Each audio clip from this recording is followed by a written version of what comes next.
Dr. Watson, would you kindly close the door behind you so that we can limit the price of your carelessness to merely hours of work rather than days? My apologies, Mr. Holmes. I found myself rather taken aback. I saw tidier houses in war-torn Afghanistan. Are those my surgical needles? I ran out of tacks and the matter required immediate attention. Was that my supper? Plainly not, for I was the one who ate it. I set it aside for this evening. And for that I am grateful. Is that my bed? Watson, since you've proven yourself a master of observation, might I ask you to apply your skills to a more pertinent question? Namely, the whereabouts of today's newspapers. They are the key to everything. The newsboy is usually reliable. Medically speaking, I often find that the key to everything is good sleep. In a bed. Your papers are here, on the table. Let us see what the postman brought today.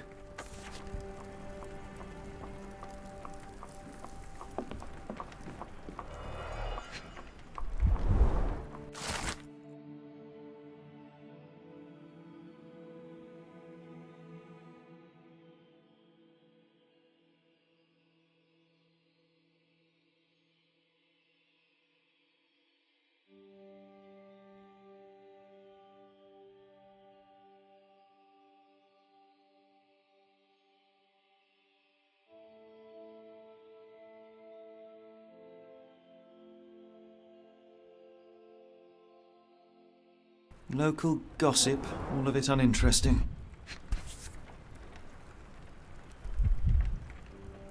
Your order from Barnes' bookshop has arrived, Doctor. Barnes insists on delivering the books to our door, even though we could easily walk to his shop. That's good service. Another letter from Werner. I never reply, but they keep coming.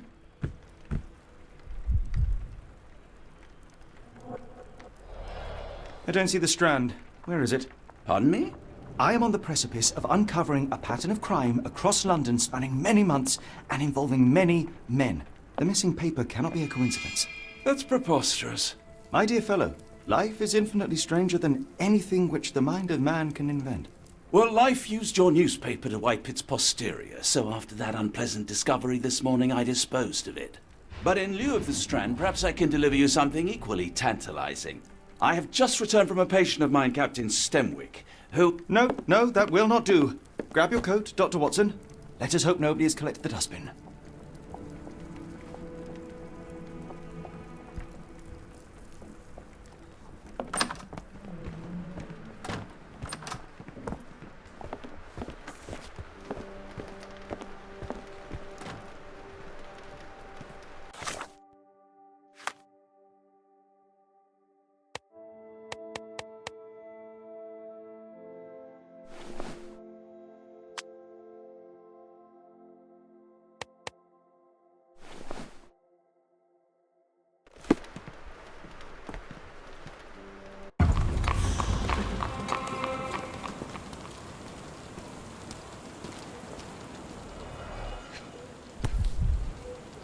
A cactus spine.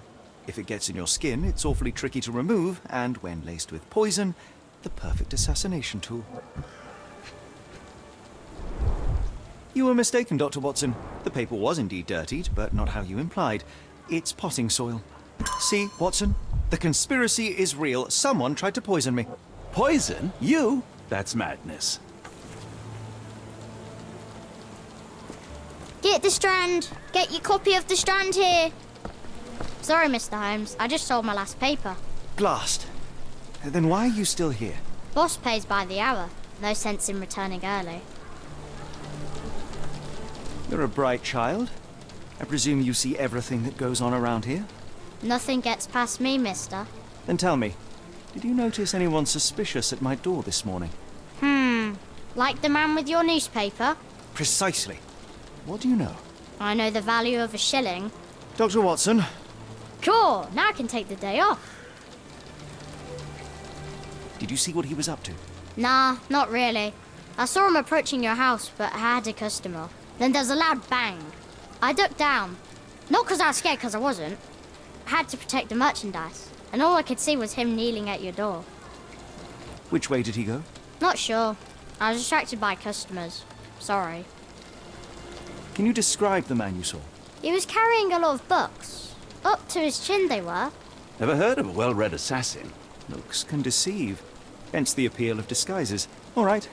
You earned your shilling. That'll be all. Thanks, Mr. Holmes. Maybe I could be your eyes and ears, if you have more shillings. I'll stand watch, just in case the strange man comes back.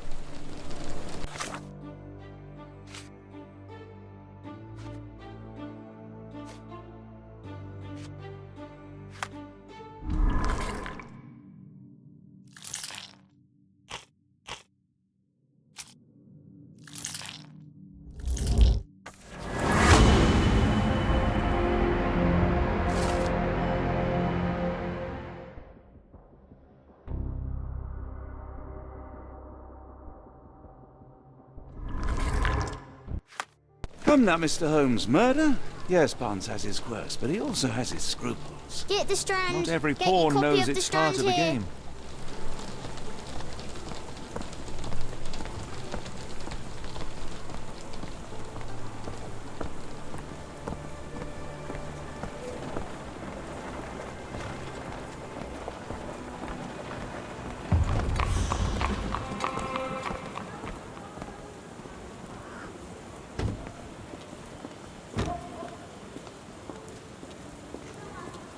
Impressive stature, strong gaze. I think this man deserves a knighthood. Really, Holmes? How can you be so sure? On rare occasions, Watson, it can suffice to trust one's gut.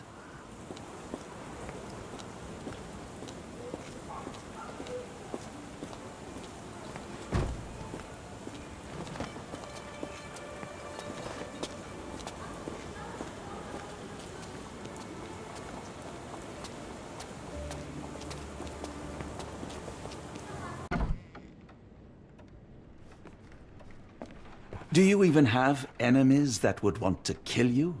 Okay, perhaps from Cordona.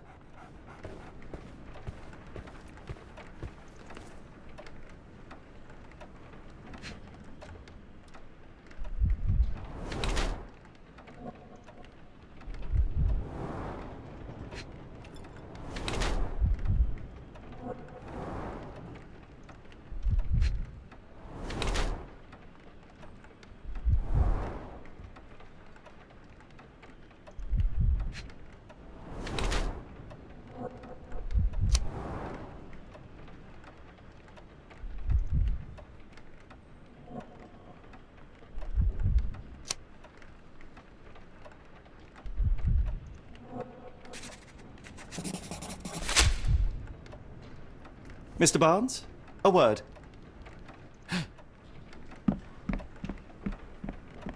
Oh, for goodness sake.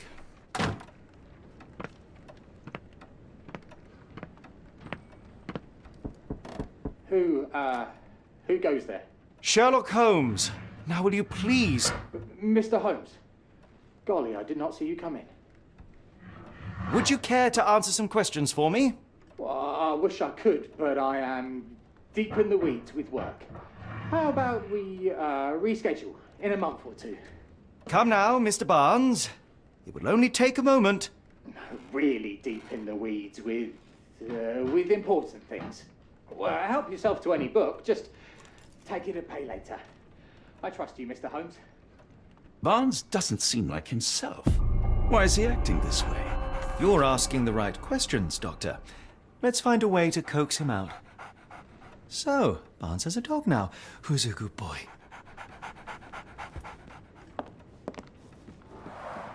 The ladder is broken, recently, judging by the freshness of the wood.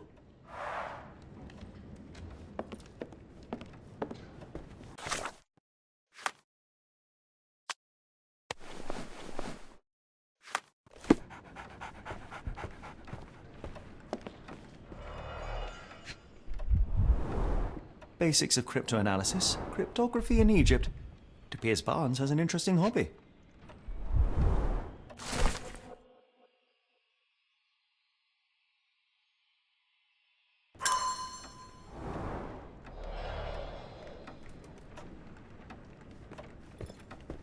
I could hardly imagine anything more macabre.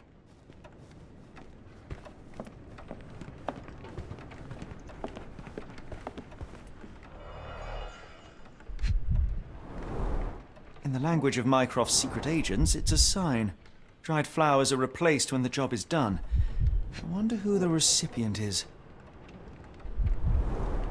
An improvised stand, but it does make the flowers more visible. The finest view London has to offer.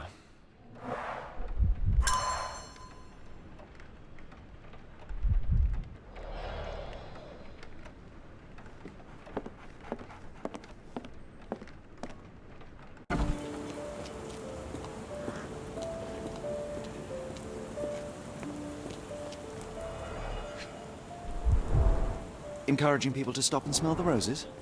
Our national emblem. God save the Queen. It must take patience and care to produce a bloom so beautiful. I imagine so. I merely sell them. The pot is damaged. The blow was severe, but softened by something. Familiar spine. Is this what I found in my dustbin?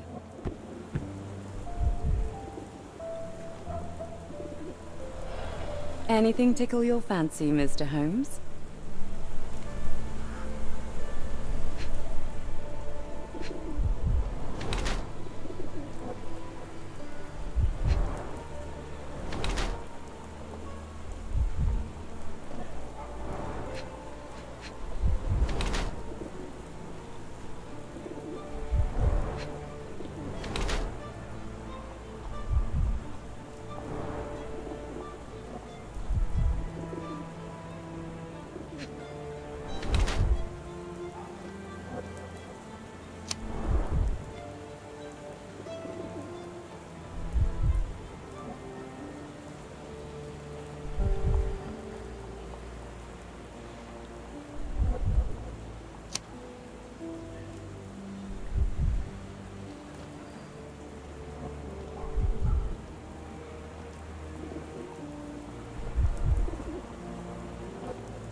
Mrs. Fleming, you look particularly lovely today. Is there a reason? Does a woman need a reason to look or feel beautiful? No, but your distant look suggests you seek one man's gaze in particular. Who told you that? Nobody. Merely a keen eye and some simple deduction. Well, I'll kindly ask you to keep your keen eye to yourself, Mr. Holmes.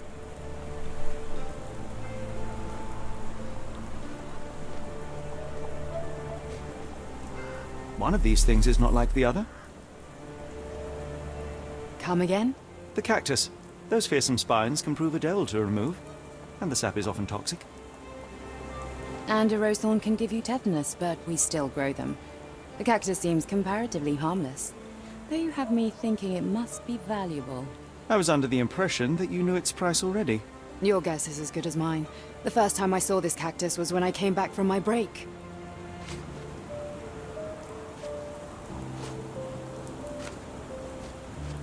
What do you make of the flowers in Barnes' shop window? Well, they could use a bit of water. Do they mean anything to you? Mean anything how? I'm not sure I follow, Mr. Holmes. Why do you think they're there? Are you suggesting the flowers are for me? It seems likely, does it not? Oh, I hope you're right. Are you familiar with Mr. Barnes? Yes. No, not really. Well, in a way. What on earth does that mean? I know who he is, of course, but we haven't shared much more than a look. A look? Yes. Each morning I go for a walk in the park with my dog, and most days I spot Mr. Barnes there with his new puppy, so we see each other. Actually, we once met briefly while our dogs played. He was quiet and seemed unsteady as he approached, but since then, we've never spoken. I often see him staring through the shop window. Sometimes I wonder what he thinks about that would etch such longing onto his face.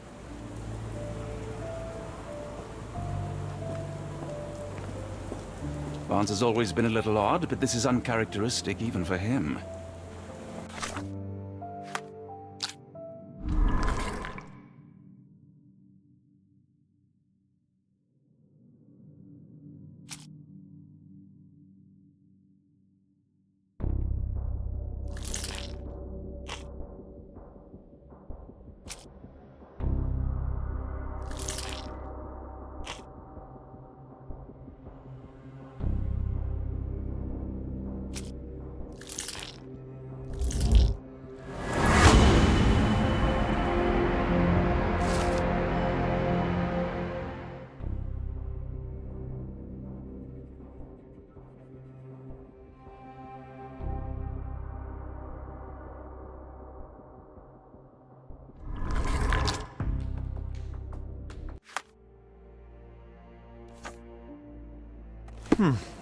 I think perhaps I have been chasing shadows. Do not despair, Mr. Holmes. Even the best of us make mistakes. We better tell Mr. Barnes what we've learned.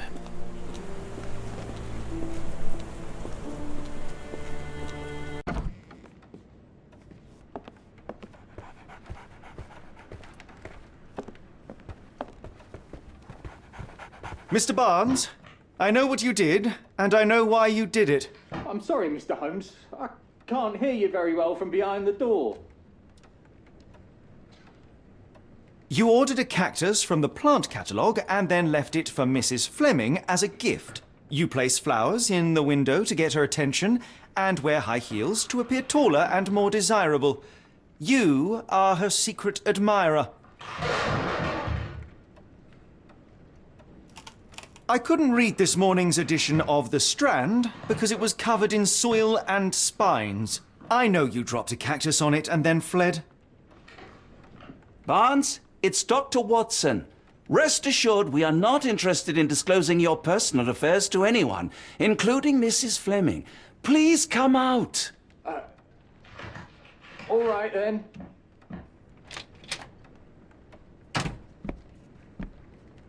So, you know what happened then?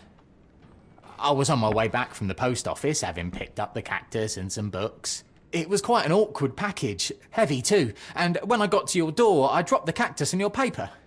Forgive me. I needed that paper to prove a theory and prevent a crime. Your actions were rather disruptive. Your clumsiness carrying the post is matched only by the clumsiness of your romantic gesture. Oh, it's true. I am useless with this sort of thing. I'm not even sure if Mrs. Fleming noticed. As in most things in life, truth is the answer. Cease with the obtruse signals and anonymous gifts, and simply talk to the woman. What is the worst that can happen? She rejects you, and you are freed from this endless purgatory. That... Yes, you are correct, of course. I do have a slight tendency to overthink things. Thank you. So at last, we return to the matter of the paper. I'm investigating a string of burglaries. Did you perhaps read of any before the edition was spoiled? I don't recall, but you're welcome to read our copy for yourself. You had an issue of The Strand here all along? Well, naturally. I am a bookseller. I have a subscription to every magazine and newspaper in London. So you ought to be familiar with the concept of burying the lead. Oh no, my apologies, Mr. Holmes. I'll make it up to you however I can. I am an expert on obscure languages and translation and Yes, okay. Just give me the paper.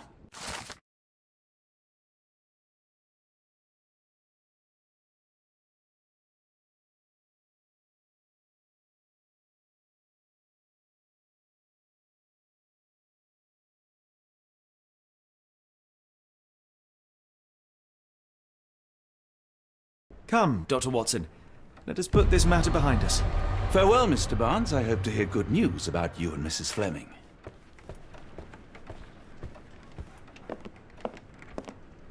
Well, that was an utter waste of time. An assassination did seem rather unlikely. There was supposed to be another burglary. I was certain of it. Something you wish to say, Doctor? No.